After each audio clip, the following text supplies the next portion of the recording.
Olá, está começando o Papo de Advogado, o podcast da OAB Subseção Criciúma, com conversas práticas e diretas sobre a rotina e o dia a dia da nossa advocacia. Eu sou Antônio Salfer, secretário adjunto da OAB Criciúma.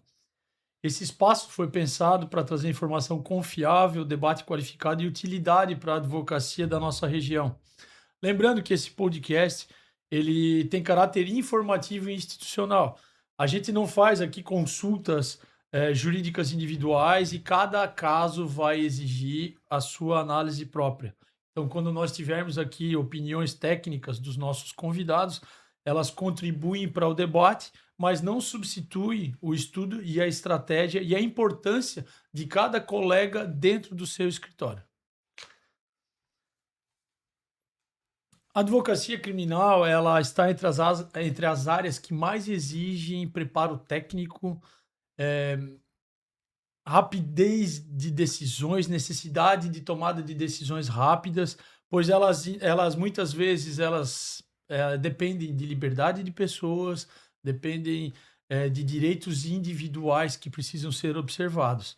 E no episódio de hoje, então, nós vamos conversar sobre os desafios atuais e os desafios futuros que a advocacia criminal da nossa região enfrenta e como podemos prosseguir nessa busca diária pelo direito na área da advocacia criminal. Então, para essa conversa de hoje, nós recebemos aqui o Dr. Leandro Alfredo da Rosa, advogado criminalista, professor universitário, e seja muito bem-vindo, Dr. Leandro. Obrigado pelo convite. Meus cumprimentos ao nosso colega criminalista Salfer. Vou lhe chamar de Salfer, quebrar um pouco aqui o protocolo, né? Mas é um colega, então acredito que tem essa liberdade de chamá-lo dessa forma.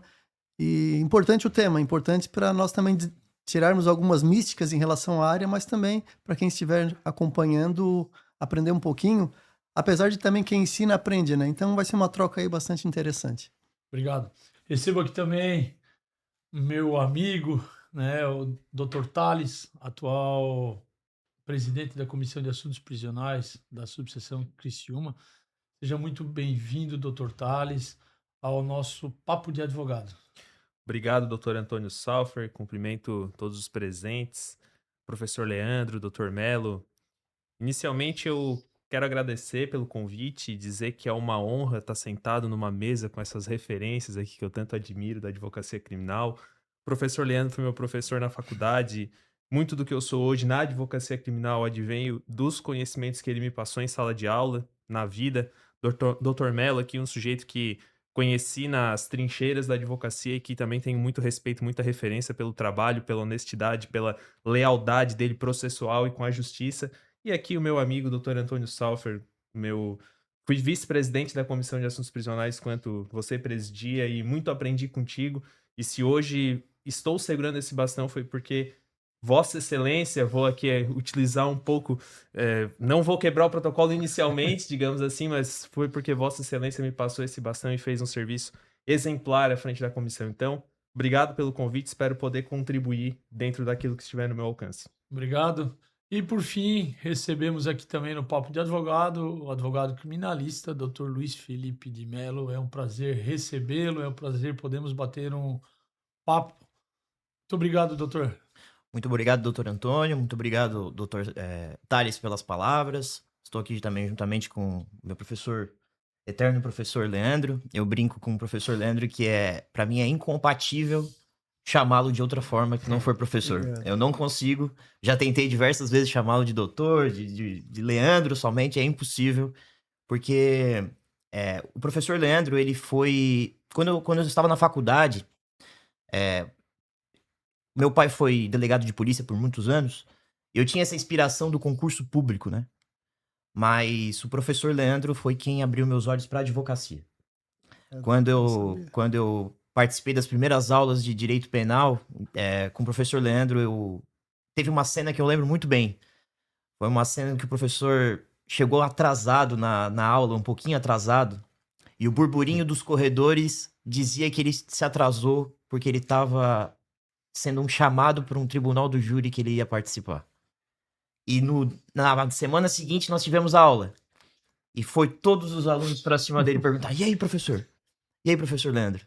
Como é que foi o tribunal do júri? E aí, quando ele parou 10 minutos pra contar como foi aquele chamado urgente pro tribunal do júri que ele tinha sido chamado, foi dali pra frente que eu decidi ser advogado criminalista. Foi dali pra frente. Então, eu tenho muito agradecimento ao professor Leandro. E tá aí o motivo, professor, de eu não conseguir chamá-lo de outra forma. Obrigado. Porque foi o agradeço. professor que me inspirou na advocacia criminal e principalmente me trouxe essa vontade de ser advogado criminalista. Obrigado. O podcast é que serviu para a gente também se conhecer, ouvir aí relatos que eu ainda não sabia, mas a recíproca é verdadeira e quero também aqui aproveitar, cumprimentei o Salfer, mas também cumprimentar o Thales, que também acompanha a trajetória, foi meu aluno e tem uma extrema admiração, ele sabe disso. Tanto o Thales quanto o Melo, eles são advogados jovens, não que o Salfer não seja, mas que vêm mostrando para a juventude da advocacia que vem optando pela área criminal como seguir. Então, quem estiver acompanhando aqui esse podcast, tenham na referência do Thales, do Melo, com certeza do Salfer aí, advogados que orientarão, ensinarão, mostrarão como fazer uma advocacia séria, ética, combativa e duradoura. Isso é que é importante, né? A advocacia criminal, eu costumo mencionar que ela não vive de um caso, né? Então nós temos que sempre pensar que a nossa carreira ela precisa continuar e para isso acredito aí que teremos abordagens, né, nesse sentido, mas quero aqui dizer que vocês são referências para quem está acompanhando e agradeço as palavras, mas acredito aí que eu é que muito aprendo com vocês também. Muito obrigado. Para a gente iniciar o nosso bate-papo de uma maneira mais ampla, eu vou pegar esse gancho e gostaria de ouvir do professor e doutor Leandro, que dentre nós é o que mais tem anos de OAB aqui. Professor, o que é que mais mudou na advocacia criminal nos últimos anos? Qual é a sua opinião sobre esse tema? Ótima pergunta. Então, tenho 24 anos de advocacia e me sinto privilegiado, sinceramente. Por quê? Porque eu peguei a transição, né? Na verdade, quando eu comecei, nem se imaginava que existiria um processo eletrônico, né? Mas eu acabo vivenciando esses dois momentos e me sinto privilegiado porque vejo o quanto hoje melhorou, facilitou, né? E como antes era a forma mais artesanal, e que dependia do advogado ter muito mais tempo de dedicação em cada processo específico. Esse é o primeiro ponto que eu percebo, assim, para estudar para um júri, praticamente teria que separar ali, no mínimo, uns 20 dias ou até um mês para começar a ler, reler, apontar as páginas, porque também, e aqui tratando de júri, quando tem o júri, nós temos também outras audiências, outros compromissos, né? E o processo físico também demandava cópia, então a gente tira aqui, por exemplo, um processo que tivesse lá 3, 4, 5, 6 volumes, né? E no júri em específico, sempre falei isso em aula e onde, né, estamos conversando, às vezes a folha mais singela de um processo pode fazer a diferença no tribunal do júri, né? Então, esse cuidado ele era muito mais trabalhoso de ter esses detalhes do processo, anotá-los, ler, reler. Por isso que, inclusive, o meu primeiro júri eu quase que decorei o processo, porque era aquela insegurança mesmo, né? De onde que tem aqui as informações mais relevantes. E com o passar do tempo, eu não vou dizer que a necessidade do estudo diminuiu, muito pelo contrário. Mas a dinâmica de análise do processo, ela acabou transformando a própria prática da advocacia de uma forma muito mais facilitada no sentido de identificar os pontos importantes, né? Então, hoje, com o processo eletrônico também, você pode, de onde você estiver, estudar. Então, você também pode, de repente, estar esperando lá uma audiência, sabe que vai demorar, tá com o teu notebook, abre ali, vai lendo alguma coisa, né? Vai se preparando, de repente vai fazer uma viagem, leva o processo que está ali no computador, né? O acompanhamento, e aí eu acho que esse é o principal ponto, né? para atualizar o processo, tinha a época do SAGE, você olhava ali, né? Mas antes ainda, e aí eu não era advogado, tá? Mas eu era estagiário, nós tínhamos que ir no fórum, no balcão da vara criminal, perguntar se houve mudança no processo. Então tinha lá as fichinhas e os estagiários, os técnicos iam lá e diziam, o processo está com o juiz, o processo está com o promotor, já voltou. Hoje de casa, a hora que quiser, de noite, de manhã, acessa ali, juntaram o laudo. O que que deu? O laudo deu tal resultado. Então facilitou muito, muito, né?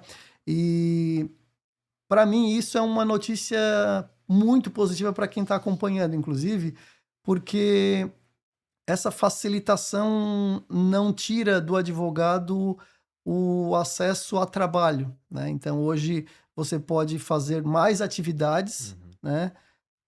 Dentro de um tempo menor e possibilita que a sua advocacia seja mais dinâmica, de atender um cliente e depois acessar o processo logo em seguida. O tempo ficou mais otimizado, eu acredito, né? E claro que a tecnologia, sobre vários outros aspectos, a respeito de informações rápidas, peticionamento, o próprio cliente, eu acredito que hoje ele recebeu a benesse também do processo eletrônico, porque a informação ela gira mais rápido, né? Acho que vários aspectos, a própria imprensa, a própria mídia, a tecnologia também hoje levou para que o processo não ficasse naquela caixa fechada, né? Hoje a imprensa tem acesso, claro, se for segredo de justiça é um outro detalhe, mas assim, vejo muitos aspectos positivos, a facilitação de... E aí os colegas sabem como é que funciona, né? Às vezes sai do flagrante, na manhã lá, se foi um flagrante à noite, de manhã você já tem o APF no seu computador, né? Antes teria que esperar chegar no fórum, etc. Então acho que tem muito ponto positivo e é isso que deve atrair cada vez mais os advogados que queiram vir para a área criminal, tá cada vez melhor. Ótimo. Vamos falar um pouquinho sobre os maiores desafios atuais da advocacia criminal. Eu queria saber, doutor Mello, como administrar as expectativas dos clientes, dos familiares em relação às incertezas de uma investigação criminal e de um processo criminal? Bom, acho que puxando um gancho do que o professor Leandro trouxe sobre os avanços da tecnologia e de como os próprios clientes e familiares dos clientes hoje possuem um acesso muito amplo do próprio processo, né? Hoje, do próprio celular, o familiar do cliente consegue verificar as movimentações processuais, né? E isso traz também uma responsabilidade maior para o advogado conseguir esclarecer pontos jurídicos e técnicos, especificamente de termos complexos que se aparecem no processo eletrônico, para os familiares, né? Pelo menos esse é um desafio que eu enfrentei. Eu já vim da tecnologia, né? Advogo já há 10 anos, mas a minha advocacia já é tecnológica, né? E essa advocacia tecnológica, já desde do meu início da advocacia, permitiu com que os clientes tivessem acesso aos processos. Isso sempre me trouxe muito desafio para poder esclarecer para os familiares, principalmente, alguns termos técnicos que podem, de fato, assustar num primeiro momento, né? Doutor, o que é isso? O que é esse termo técnico? O que é mandato? O que é mandato? Mandato de prisão? Meu marido vai ser preso? Meu familiar vai ser preso? E às vezes a situação demanda uma forma de comunicação, mais branda, mais tranquila, para poder passar para esse cliente, para esse familiar do cliente, que às vezes a situação ela pode estar mais simples do que ele imagina, ou às vezes mais complexa do que ele imagina. E isso para o advogado que, principalmente no início da carreira, é muito desafiador porque a gente traz expectativas e trata de expectativas para esses clientes que não são expectativas financeiras. Não são, nem podem ser financeiras, mas não só financeiras. Eu acho que a principal expectativa do familiar do cliente é do que a gente vai discutir muito aqui, que é a liberdade, que é muito mais importante do que dinheiro. Então, trazer responsabilidade com a liberdade dos clientes que hoje possuem acesso a tantas coisas é muito desafiador, porque quando esse cliente ele tem uma certa estrutura para poder pegar esse celular, acessar esse processo, lhe traz principalmente uma autonomia de poder verificar o que está acontecendo sem necessariamente entregar para o advogado a responsabilidade de ele estar comunicando o tempo inteiro, mas também traz uma dificuldade que a gente enfrenta no dia a dia desse cliente pegar esse acesso à informação, às vezes passar para outros familiares de uma situação que às vezes está mais simples do que deveria, ou mais complexa do que deveria, e cabe ao advogado estar sempre se comunicando com esse cliente para poder trazer a verdade do que aquilo que está acontecendo no processo, principalmente, de uma forma simples, elegante, sem trazer muito desespero para esse familiar. Hoje nós enfrentamos outras grandes dificuldades no decorrência do processo eletrônico, né? A gente hoje enfrentou recentemente, acho que uma das maiores revoluções da advocacia, foi o implemento da inteligência artificial. O implemento da inteligência artificial trouxe um desafio enorme para o advogado. A gente fica na encruzilhada de saber se a gente se adapta 100%, qual é a velocidade que a gente tem que se adaptar a essa inteligência artificial, e uma responsabilidade de tentar entender se essa implementação da inteligência artificial, se a gente não se adaptar a ela com a velocidade pela qual ela exige, se os julgadores também já não estão utilizando. E como os juízes hoje, utilizando dessas inteligências artificiais, como que a gente pode se adaptar a ela para que o resultado do nosso processo, a gente sabendo que eles vão ler o processo de forma, utilizando a inteligência artificial, de que forma com que a gente pode adaptar os nossos peticionamentos, as nossas petições, já sabendo que muitas vezes esse magistrado vai usar a IA para ler a tua própria petição. Isso é uma questão que eu debato muito lá no escritório. A gente tem que pensar o seguinte: antigamente ele lia essa petição com muita clareza. Hoje eu não tenho certeza se ele já não passa primeiro pelo filtro da IA. E como é que a gente vai adaptar o nosso peticionamento? Antigamente eu utilizava muito nos meus peticionamentos do Visual Law. A gente discutiu muito isso na faculdade do Visual Law. Talvez o Visual Law não seja tão interessante hoje.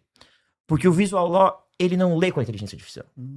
Colocar imagens... Então isso já é um desafio. Porque eu tive que adaptar totalmente minha forma de escrever uma petição com base... Já sabendo que o julgador vai utilizar uma IA. Então isso é um desafio. A gente enfrenta outros desafios. Desafios dos presídios, desafios das dificuldades que a gente está tendo hoje de acesso às sustentações orais. Hoje o advogado está cada vez mais restrito com as sustentações orais. Como que a gente vai se adaptar a isso? Como que a gente vai lutar por isso? A gente constantemente pede acessos a sustentações orais, mas está cada vez mais difícil. A gente está percebendo isso. Então... Acho que na minha percepção, esses são os principais desafios hoje do advogado criminalista. E é um desafio que ele esbarra tanto no jovem que está chegando, como naquele advogado criminalista que já está há tempo, né? Um advogado que já passou por todo esse processo e precisa constantemente se readaptar a essas novas modalidades de advogar. Dr. Tales, falando de inteligência artificial, quais as oportunidades e quais os riscos que a inteligência artificial oferece na advocacia criminal? Qual a sua opinião? Então, eu acredito que a inteligência artificial é um novo que veio para ficar. Não consigo enxergar o futuro da advocacia criminal, da advocacia no geral, do próprio poder judiciário, dos órgãos de persecução penal, que não esteja a inteligência artificial envolvida. Para a advocacia, interessante me fazer essa pergunta, porque acho que ontem ou antes de ontem eu vi um post ali no Instagram de uma resolução, salvo engano, do Conselho Federal da OAB, dizendo que quando o advogado vai utilizar a inteligência artificial no processo daquele cliente que procurou o escritório, ele precisa informar o cliente que aquela peça vai ser escrita através de uma inteligência artificial. Inclusive no contrato, né? Inclusive no contrato. Inclusive fazer constar, o cliente ter ciência de que aquele escritório pode fazer o uso da inteligência artificial, inclusive nas peças que serão apresentadas, não somente na dinâmica de análise. Na leitura, né? Não só na leitura. Na questão do peticionamento. Né, do peticionamento, da escrita, do raciocínio jurídico, digamos assim, que vai ser colocado no papel. Então, não tem hoje, no meu ponto de vista, como a advocacia num todo, mas a advocacia criminal que estamos falando aqui, seguir adiante sem pensar na inteligência artificial. Porque senão você acaba sendo atropelado. Essa é a realidade. Enquanto você no seu escritório vai estar ali pegando um processo do zero, Não estou dizendo que não tem que fazer aquela leitura, que não tem que fazer aquela interpretação dos autos, aquele conhecimento que só o advogado vai ter pela experiência, pelo estudo. Mas se não utilizar da ferramenta da inteligência artificial de maneira adequada, de maneira inteligente, você vai ser ultrapassado. Porque aquele advogado que utiliza enquanto você fica uma semana, 2 dias, 3 dias, ou talvez um dia escrevendo uma peça, às vezes aquele advogado já escreveu 4, 5, 6 peças. Então ele acaba se adiantando e automaticamente você vai ficando para trás. Mas é preciso utilizar a inteligência artificial com cautela. O que a gente vê, inclusive, os tribunais aplicando multas STJ, STF para advogados, oficiando a OAB, pedindo instauração de procedimentos administrativos para apurar falta ética. Tem advogados que simplesmente jogam na inteligência artificial, pede para fazer a peça, joga ali as informações e nem sequer vai verificar se aquele precedente que a inteligência artificial trouxe, se ele realmente existe. Então, tem que ter esse cuidado. Eu acredito que o advogado criminal, ele não vai ser como quando chegou a inteligência artificial, muitos falavam, vai chegar determinado momento que o advogado não vai mais ser necessário, porque a inteligência artificial vai fazer tudo. Mas eu entendo que existe um equilíbrio. Tem que ter o advogado, tem que ter o raciocínio jurídico, isso é subjetivo, cada um vai ter o seu, só que a inteligência artificial ela veio para facilitar essa construção de peças e também até mesmo de análise, muitas vezes, de um processo. Eu vou aqui trazer para uma experiência pessoal. Quando um cliente me procura, recebeu um mandado de citação, prazo de resposta à acusação.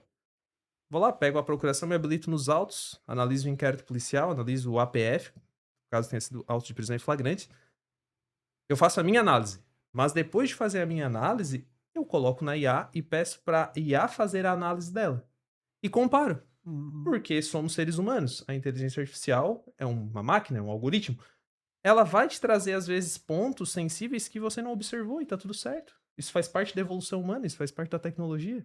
Então, às vezes, aqueles advogados com tempo de caminhada que tiveram dificuldade de fazer essa passagem do processo físico para o processo digital, eu fico pensando, eu trabalhei com uma advogada que tinha, na época, lá em 2015, 2016, ela já tinha 20 anos de advocacia. E ela pegou muito esse tempo do processo físico e teve essa passagem para o processo digital. Eu fico pensando a dificuldade de agora se adaptar mais esse passo, que é um grande passo, não um passo, é um passão, digamos assim, de conseguir lidar e aprender e colocar isso em prática. Porque senão o advogado que está chegando hoje, que acabou de sair da universidade, a inteligência artificial para ele já vai pegar a advocacia com isso. Nós aqui, o professor com 24 anos, o professor falou de advocacia, Melo com 10 anos, sofre acho, mais ou menos esse período também, a gente ainda pegou já no meio da caminhada e chegou a IA e a gente está se adaptando. A OAB muito proativa nesse sentido, inclusive semana passada teve um evento aqui em Criciúma de âmbito estadual, né, para falar sobre isso. Isso é muito importante, a advocacia cada vez mais se adaptar a essa nova realidade e, claro, com cautela para não, de certa forma, prejudicar direitos dos seus clientes, que, principalmente na advocacia criminal, que a gente está falando da liberdade, né, que é o bem mais precioso, no meu ponto de vista, depois da vida. E aí, pegando essa tua fala, Thales, eu tenho para mim que o presidente Moacir, na semana, né, nos últimos dias aí, quando a gente recebeu o Congresso Estadual da Inteligência Artificial da Advocacia, o presidente Moacir foi muito feliz quando ele disse que a inteligência artificial ela não tem como substituir o advogado. Tem profissões, e eu concordo com ele, existem profissões que vão terminar, mas existem profissões que nunca vão terminar.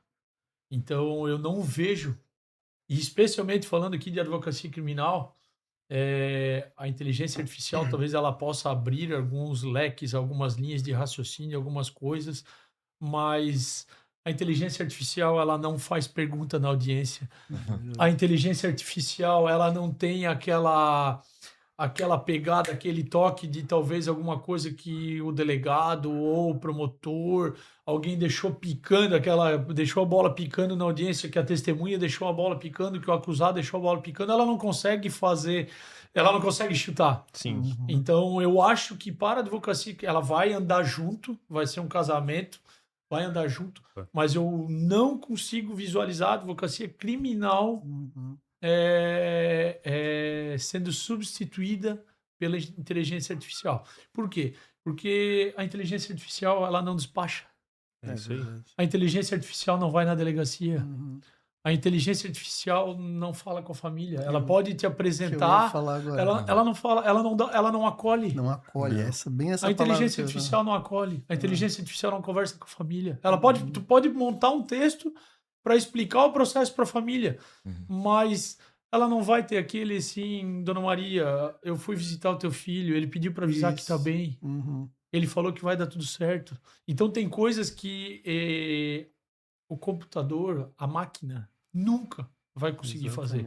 Que são coisas inerentes ao ser humano. E a advocacia criminal, ela é inerente à vida humana, à liberdade, à empatia com a dor do outro, a falar, a ser a voz do acusado no processo. Então eu não consigo ver, pelo menos enquanto eu estiver vivo, que a advocacia criminal seja substituída. E nessa linha eu queria saber do professor Leandro. Professor Leandro, hoje em dia, como manter uma postura firme, como manter uma postura ética e, ao mesmo tempo, como dialogar com magistrados, com delegados, com agentes de polícia, com promotores de justiça, sendo, de alguma maneira, institucionalmente respeitoso, mas, ao mesmo tempo, firme e se posicionando em favor do seu cliente. O que o nobre colega entende sobre isso? Então, Soffer, também outra ótima observação para nós aqui, né, trocarmos essas ideias, essas convicções e para quem acompanha também. Bom, eu parto da premissa do órgão na qual representamos, a OAB, né? Então, quando nós bem representamos a nossa entidade, a nossa instituição, isso já demonstra para os órgãos na qual estamos atuando, seja na Polícia Civil, na Polícia Federal, no Judiciário, no TJ, segunda instância, enfim, quem somos nós e como se comporta, como é nossa instituição. Então, sempre que eu saio para trabalhar, me vem a ideia da instituição que eu represento e como que eu gostaria que todos vissem essa instituição. OAB, eu estou falando, né? Então, cada um deve ter esse papel de manter a força que a instituição OAB tem no Brasil, né? E aí vamos para o Brasil, vamos para o Estado, vamos para a subseção. E cada instituição deve respeitar e fazer o seu papel. Então, sempre, isso já falei, inclusive, em júris, né? Naquele início, na saudação, mas também quando vou em algum gabinete conversar, o juiz vai fazer o papel dele, o promotor vai fazer o papel dele, o delegado vai fazer o papel dele e o advogado vai fazer o papel dele. Então, se cada um respeitar as suas atribuições, eu acredito que o judiciário em si e toda a estrutura jurídica acaba um respeitando o outro, né? Porém, é muito importante, e aí é um recado que eu passo para quem está começando, né? Tomar cuidado, principalmente, com o que a internet tem lançado. Então, assim, será que aquilo que eu estou vendo de fato serve para mim, né?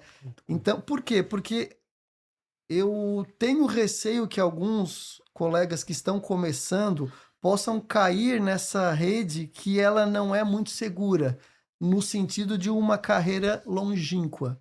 Então, verificar se eu preciso, às vezes, pensar em crescer enquanto pessoa ou crescer enquanto instituição, né? E o crescimento coletivo, eu acho que isso também é importante, né? Então, vai no judiciário, faz o seu trabalho dentro dos preceitos éticos, tá? Não só por conta do estatuto da OAB, não é porque tem um estatuto que eu tenho que agir de forma ética. A gente já tem que agir de forma ética mesmo enquanto eu não sou advogado. Quando eu vou lá no supermercado e respeito aquela senhora que está me atendendo no caixa, né? Aquela pessoa que estacionou bem na vaga que eu queria colocar, porque eu também, além de ser um cidadão, eu também sou advogado onde eu vou. Né? E aí depois vai sair a notícia, advogado. Então, é daí que nós temos que tomar cuidado como a nossa profissão precisa ser vista. Tu não és advogado somente quando tu coloca o pé dentro do fórum ou do teu escritório, não né? é. Então, assim, pensar enquanto OAB, né, isso é importante. Lembrar que a OAB tem lá os processos disciplinares, tem a fiscalização, assim como o Ministério Público tem o conselho deles, a magistratura tem o conselho deles, a Polícia Civil também tem, e sempre respeitar aquele profissional, né? Apesar de o estatuto mencionar, por exemplo, que o advogado pode adentrar em qualquer local, eu não entro em qualquer local porque eu tenho uma porta ali, acione a campainha, se ela tá aguarde. fechada é porque é para estar fechada. Porque existe um Senão ela motivo estaria para aberta. estar fechada. Então, assim, Salfer, Thales, Melo e quem está me acompanhando. Cito aqui também sistema prisional, né, a presídio, penitenciária. Eu nunca tive problema. E espero nunca ter. Se tiver, vou acionar a OAB, né? Se for necessário. Mas, assim, nós precisamos entender que também o trabalho deles existe uma logística, né? A logística da ordem dos processos que vão chegando, a logística, de repente, de uma situação de segurança lá dentro que, para preservar o advogado, naquele momento ele não pode entrar, né? E que se tiver alguma situação ilegal, enfim, administrativamente falando, tem canais para isso também. E aí tem, né, o pessoal aqui da comissão, as comissões em si. Então não adianta a gente, no afã, querer resolver tudo sozinho. Eu chego lá na delegacia, o delegado não me atendeu, aí eu já bati boca com o policial. E infelizmente isso é uma realidade. Nós não queremos ser vistos ou marcados como um advogado mal educado, porque isso fere toda uma classe, né? Por outro lado, posso aqui não afirmar, mas acreditar que aquele advogado que foi no gabinete, que marcou um horário, que infelizmente não pôde ser atendido naquele horário, mas voltou no outro dia, ele será bem recebido novamente. Talvez até, doutor, desculpa, não pude lhe atender naquele dia, mas agora, né, posso lhe atender com mais tranquilidade. E isso leva esse advogado a ser também bem visto nas instituições. Nós trabalhamos também, apesar da instituição nos representar, nós representarmos ela, mas nós também estamos levando o nosso nome, né? Então, a gentileza, o respeito às instituições, para mim é uma via de mão dupla. Se eu respeito, eu também serei respeitado. Claro que a nossa profissão também, em alguns momentos, precisa de combatividade, mas é uma frase que eu uso, pessoal. A combatividade eu uso nos autos, né? Não com palavras ofensivas, muito pelo contrário, mas mostrando as situações na qual eu entendi que o meu direito, ou o direito do meu cliente, né, foi atingido. Para encerrar essa pergunta, que foi muito boa, uma vez aconteceu uma situação que eu aprendi muito com isso.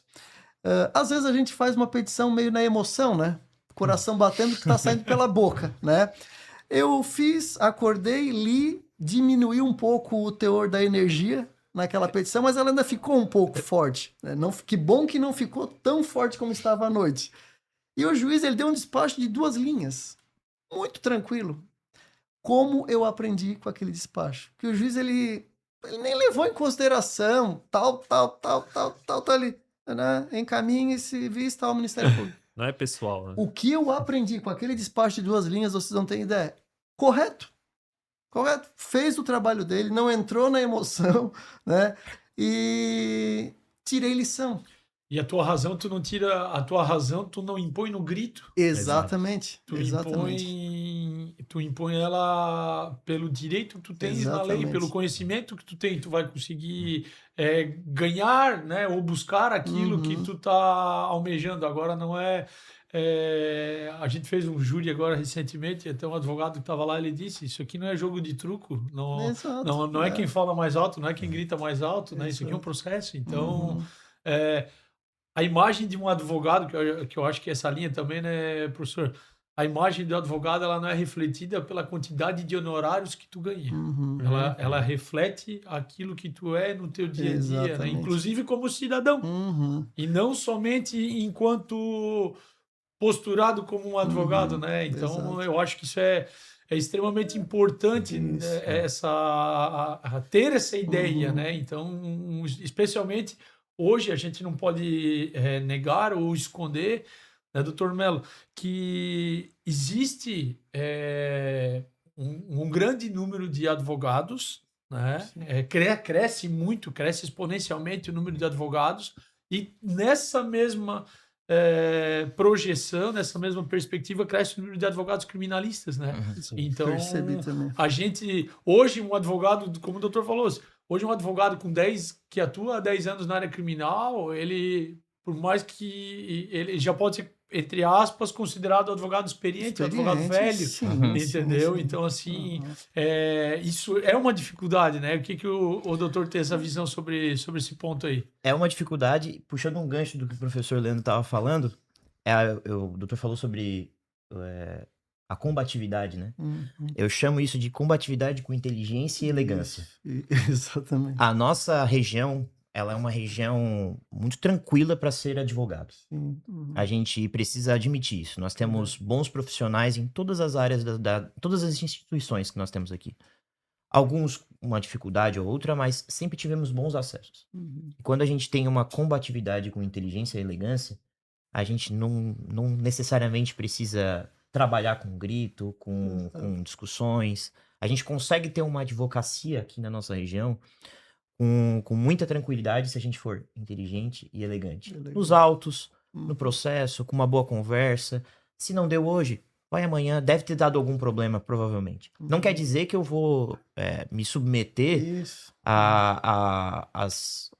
e aceitar tudo que aquele profissional tá impondo para mim, né? Se um delegado de polícia fecha as portas pro meu trabalho, não vou aceitar de forma branda, né? Deixar de lado. Mas isso não quer dizer que eu precise ir no ouvido dele e dar um grito no ouvido dele, né? Não preciso ser desrespeitoso. Né? O doutor falou sobre o grande número de advogados. Eu tenho essa conversa com bastante frequência com o Dr. Tales a respeito disso. Nós hoje estamos à frente da comissão, sou vice-presidente da Comissão de Assuntos Prisionais com o Dr. Tales.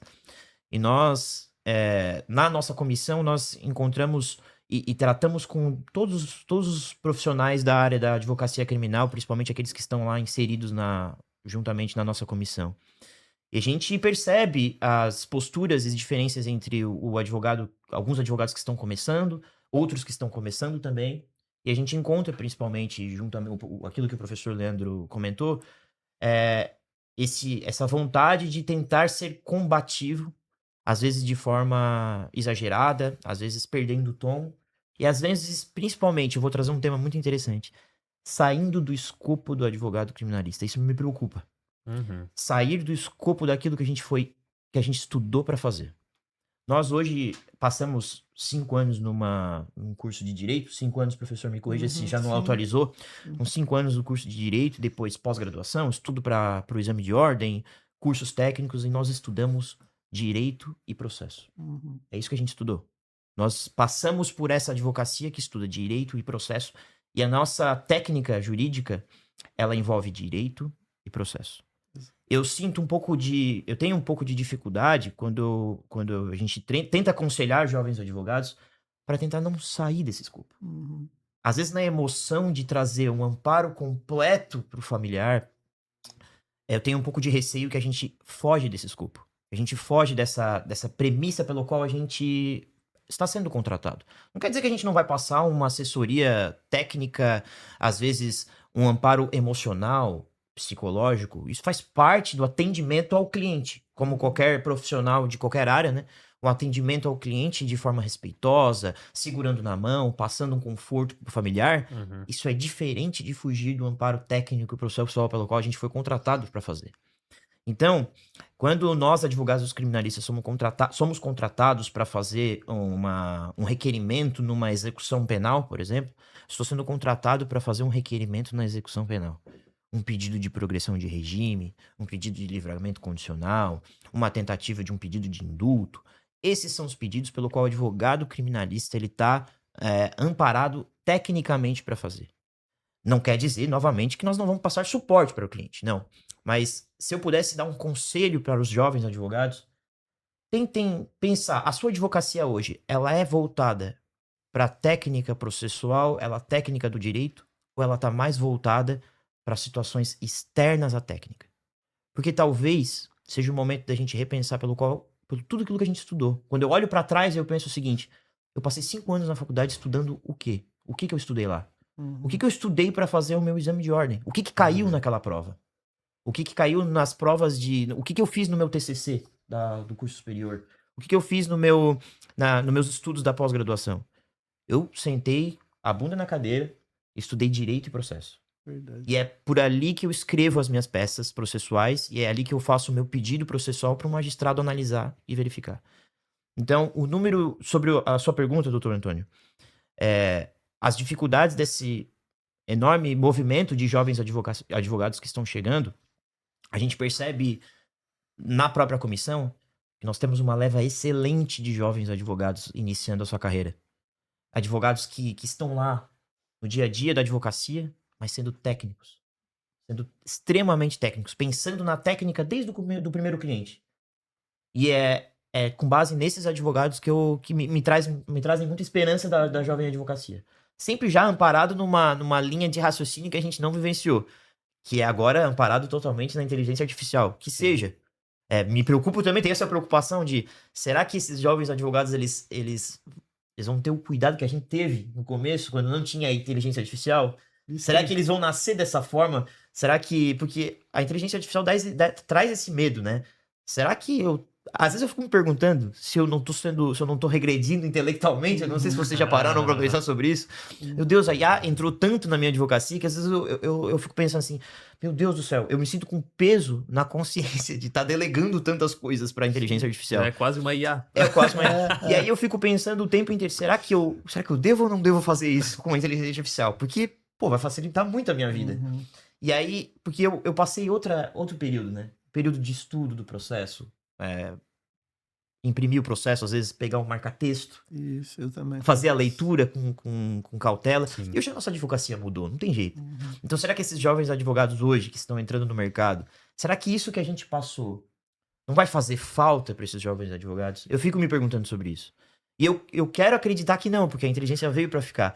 Mas eu me pergunto muito sobre isso, porque isso me fez tão bem para minha advocacia. Eu imprimi o processo. Não precisa ser tão arcaico que nem eu fiz de imprimir um processo, mas pelo menos eu baixei aquele processo, eu li cada página com atenção. Isso me fez crescer como advogado.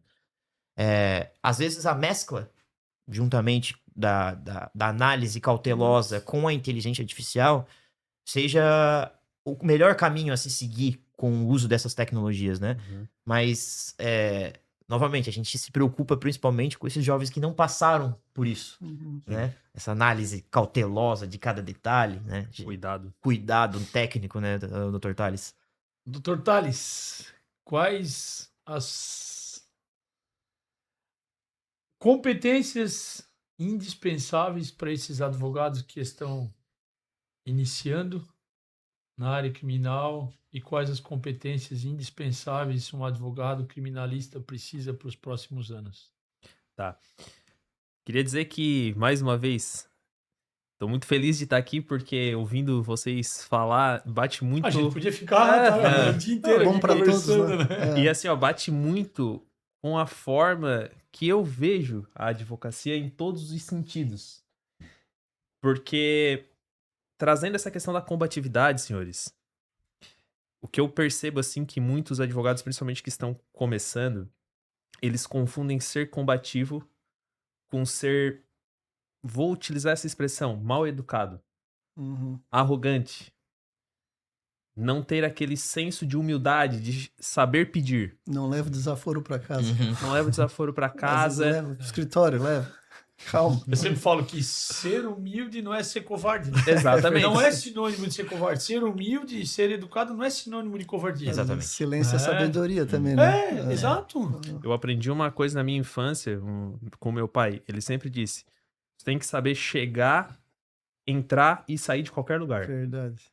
E na advocacia, às vezes, a gente percebe isso muito, aí eu digo, tive o prazer de aprender não só direito, mas como ser advogado com o professor Leandro durante a faculdade, mas às vezes esses jovens advogados que estão iniciando, eles têm essa experiência do direito, essa experiência do processo, só que não têm a experiência da advocacia. A vivência, né? E isso vai ser construído naturalmente no dia após dia. Só que talvez você se espelhar em pessoas que estão nessa trajetória de uma forma combativa e ética, elegante, Uhum. é o que falta. Porque é diferente você chegar, abrir o Instagram e ver um advogado lá de São Paulo fazendo um júri. Eu ia falar isso agora. Talvez até possa ser sedutor, né? Uhum. Possa ser. Mas a realidade é outra, né? e traz Porque fora aquela- no interior a vida é outra. Totalmente diferente diferentes. de território, né? Totalmente diferente. E aí você vê o advogado batendo no peito e gritando e querendo resolver as coisas no grito e brigando com o promotor, brigando com o juiz, brigando com o delegado. Você acha assim, nossa, esse advogado é bom. Uhum. Mas você tem que saber aonde você está. Uhum. Você tem que entender o jogo e as peças do jogo da onde você está. Então, você se identificar, jovem advogado, se identificar com essa advocacia de palco, que muitas vezes mostra ostentações nas redes sociais e pensa que a advocacia é aquilo. Não, a advocacia não é isso. Uhum. A advocacia é 1% a cada dia. Aquele provérbio japonês, Kaizen, todo dia 1% melhor, 1% melhor, e é isso. Você não vai começar grandão, você não vai começar chegando em determinado local e batendo na mesa dizendo o direito do meu cliente e querendo xingar o delegado e eu quero acesso a isso, porque o estatuto da OAB prevê que eu posso entrar em qualquer órgão, posso bater em qualquer porta e ele tem que me atender naquele momento. O advogado, ele tá ali fazendo um pedido. Uhum. O advogado, ele pede as coisas, ele busca o direito através da palavra, representando o cliente. Se você está pedindo, você precisa de alguma coisa, como que você vai chegar pedindo algo gritando? Na arrogância? Você tem que ser cauteloso. Vocês concordam? Concordo. Se você pegar, por exemplo, vamos lá, trazer agora sou pai fresco, como nem sabia que existia essa nomenclatura, e aí a gente começa a estudar e ler muito sobre o que é ser pai, como educar uma criança. E o meu filho é um recém-nascido, mas em determinado momento ele vai começar a falar e vai começar a pedir as coisas. Então, eu fico imaginando, se o meu filho ele for vir me pedir alguma coisa e ele chegar brigando comigo, a tendência a eu negar o que ele tá pedindo é muito maior do que se eu chegar com jeito. Uhum. E chegar com jeito não é chegar de maneira covarde. Não é levar um não do delegado, levar um não do juiz. Vou embora, não dá, não é assim. Não, mas você ser técnico. Você pegar a sua combatividade e buscar recursos. Foi na unidade prisional. Seu cliente está precisando de alguma coisa interna, está precisando receber roupas, está precisando receber um atendimento médico. Você vai fazer o quê? Você vai tentar conversar ali com o setor específico. Se o setor não lhe atender, você vai conversar com o chefe de segurança, vai conversar com o diretor. Se eles negarem o seu pedido, você peticiona no PEC do seu cliente. Você foi contratado para isso. Você não chega na instituição, você não chega nas redes sociais e vem xingar as pessoas, dizer que o direito do meu cliente não está sendo respeitado, isso é um absurdo. Não estou dizendo que não é um absurdo. Ok, talvez realmente aquele cliente ele esteja precisando daquele cuidado, é uma situação delicada, uma circunstância específica, mas você saber brigar por aquele direito, você buscar os meios adequados, você é advogado. Se não deu com o seu pedido com o chefe de segurança, com o diretor da unidade prisional, busca o seu direito no PEC. Uhum. Não deu no PEC, você agrava. Isso. Não deu no agravo, você impetra um habeas corpus no STJ. Você busca os meios legais. Você vai lá e despacha com o desembargador. Você vai lá e faz uma sustentação oral. Isso é advocacia. Isso é lutar pelo direito. Isso é você ter o conhecimento processual. Com elegância. Com elegância. Doutor Tales, me deu um gancho agora e eu preciso te interromper. Fica à vontade. Há pouco tempo, um colega advogado entrou em contato comigo reclamando do acesso às delegacias de polícia sem procuração. Ele estava com dificuldade para conseguir o acesso a participar dos atos de inquérito policial sem procuração. E aí eu fiquei me perguntando, porque faz muitos e muitos anos que eu não uso procuração no inquérito policial. A gente tem essa permissão de não precisar de procuração. E aí eu fiquei me perguntando o seguinte, por que esse colega não consegue e faz muitos anos que eu não levo a minha procuração? Sim. Talvez seja porque quando eu chego numa delegacia de polícia e eu trato absolutamente todos com respeito, ninguém me pede uma procuração. Ninguém precisa gritar comigo, falando assim, se tu não tem procuração, tu não vai ter acesso. É um problema que eu não tive. Se eu dizer que eu não tive, eu estaria mentindo, mas pouquíssimas ocasiões eu tive esse problema. Pouquíssimas ocasiões. E aí eu conversando com ele, eu perguntei, mas como é que tu chegou na delegacia? Sim. De que forma tu chegou na delegacia, meu colega? Porque talvez se tu chegou gritando, a exigência da procuração, ela pode ter aparecido daí. Né? Não, o delegado não está correto. O profissional lá que está lá dentro, policial ou civil, não está correto de exigir a procuração. Mas será que tu chegou com elegância no local? Porque eu preciso ser sincero para os colegas. Faz tempo que eu não uso uma procuração para acesso aos meus inquéritos policiais. É claro, né? Um ou outro ato, a gente junta uma procuração, mas naquela flagrante de urgência que eu tô na praia e alguém me liga para eu não tenho acesso à procuração, porque quando eu chego no local, eu tô sendo bem recebido e eles não exigem procuração do profissional que é educado, Perfeito. profissional que não tem problemas com os policiais que estão lá dentro. Então, isso é uma informação que é interessante para os colegas que estão começando. Sim. Chega com cautela.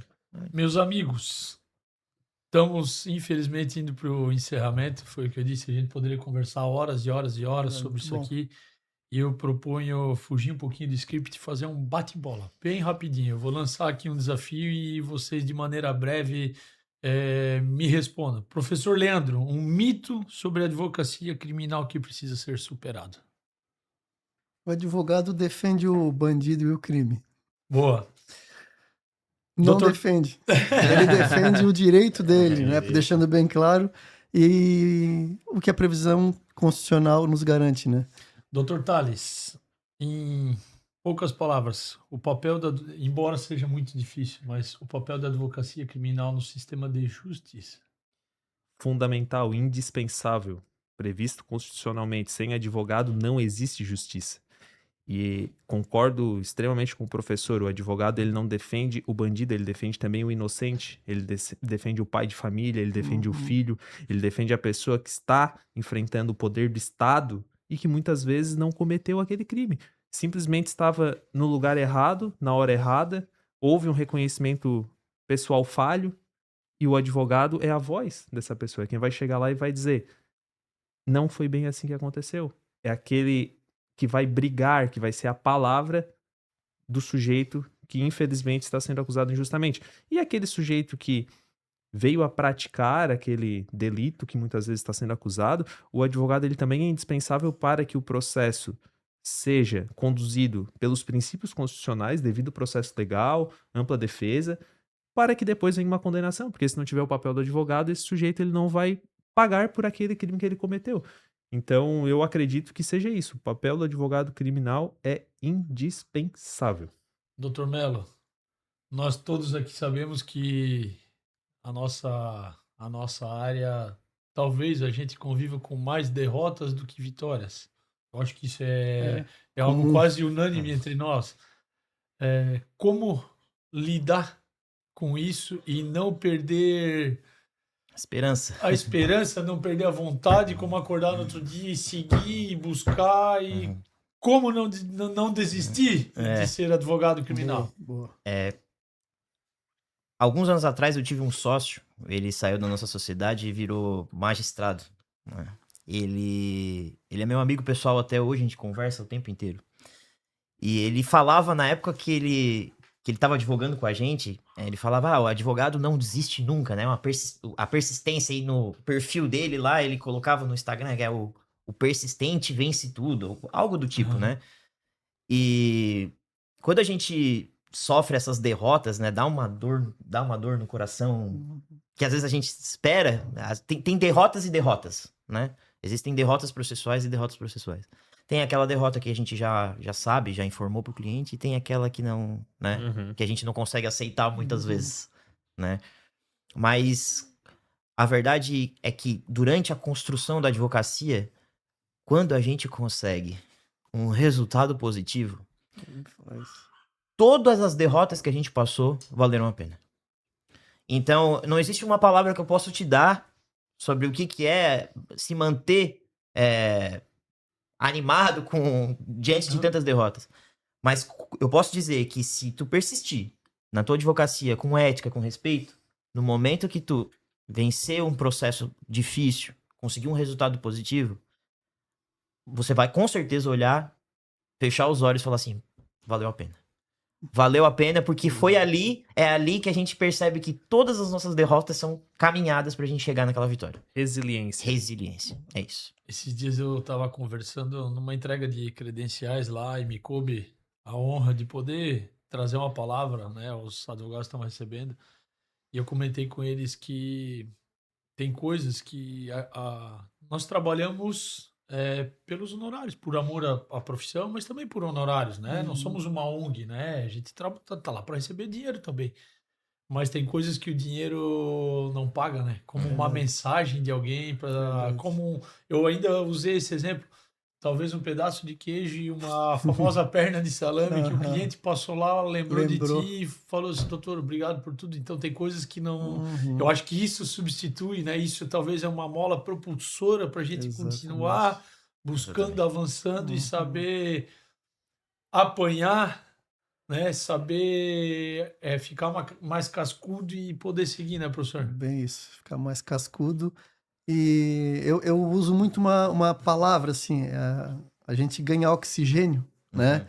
E todos os bate-bolas foram interessantes, mas esse último, o Melo foi muito feliz nessa colocação. É legal, um advogado, né, que já com 10 anos, mas jovem, também passa por isso. Eu, com um pouco mais de tempo, também passo por isso.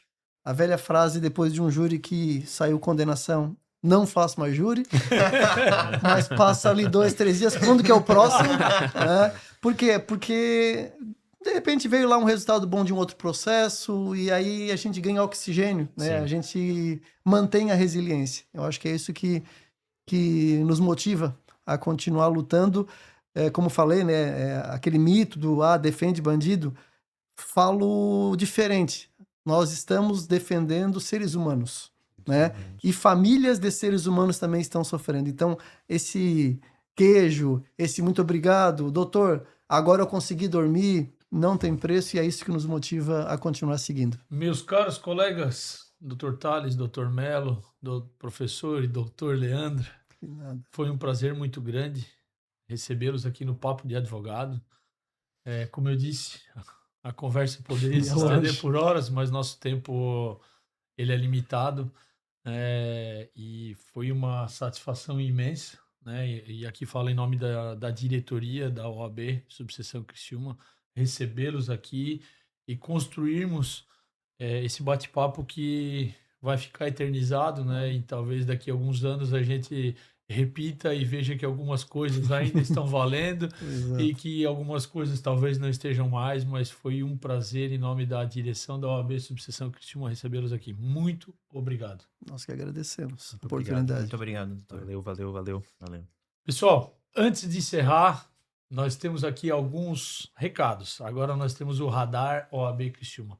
Eu gostaria de convidar todos os advogados, e aqui não só os criminalistas, né, mas toda a advocacia da nossa subseção, para a feijoada da OAB, que vai acontecer no dia 29 de agosto, a partir das 11 horas da manhã, em Içara. Você pode acompanhar todas as notícias e as novidades a partir do Instagram, OAB Criciúma. Lá a gente vai estar passando toda a programação, a gente vai estar passando tudo que a OAB está preparando para os advogados e para a família dos advogados. Tenho certeza que vai ser um grande dia, vai ser um grande momento em que a gente vai poder talvez até continuar esse bate-papo aqui juntos. Então, esse é um recado.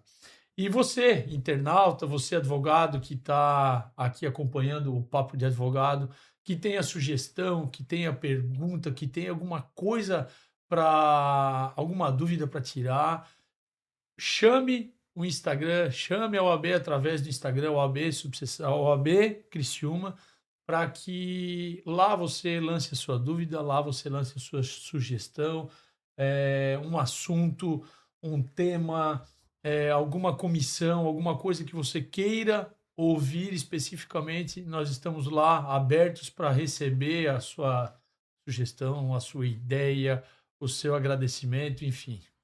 Agradecemos, senhores, e muito obrigado mesmo em nome de toda a OAB Subseção Criciúma.